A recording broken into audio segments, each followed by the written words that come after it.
passionné depuis que je suis gamin par les animaux en général, par la biodiversité, mais par les tortues très précisément. Ce qui m'a conduit à les observer, les photographier, à écrire des articles sur leur vie. J'ai vu à quel point ces animaux étaient vulnérables. Les 2/3 des espèces de tortues dans le monde entier sont menacées de disparition. Et je me suis posé cette question, mais moi, à mon échelle, qu'est-ce que je peux faire? L'idée du refuge des tortues est née comme ça.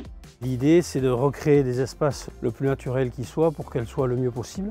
Il faut beaucoup de cachettes, il faut beaucoup de plantes et il faut que dans l'enclos, il y ait suffisamment d'endroits au soleil, qu'il y ait suffisamment d'endroits à l'ombre.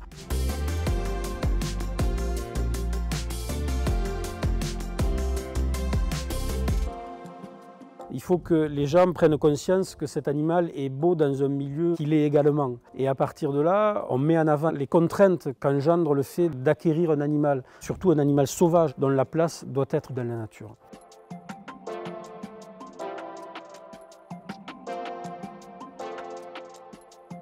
C'est la tortue la plus rare et la plus menacée de France qui vit dans le Languedoc-Roussillon, dans certains cours d'eau, et qui, à l'état sauvage, compte moins de 1000 spécimens. Ça fait partie des animaux que nous avons récupérés, qui nous ont été confiés par les particuliers. Et ces animaux intégreront la station d'élevage, et cette station d'élevage va permettre de reproduire cette espèce. Par exemple, ce spécimen, c'est une jeune femelle qui va pondre des œufs. Les bébés qui vont naître seront gardés 2-3 ans au refuge des tortues avant d'être relâchés dans la nature.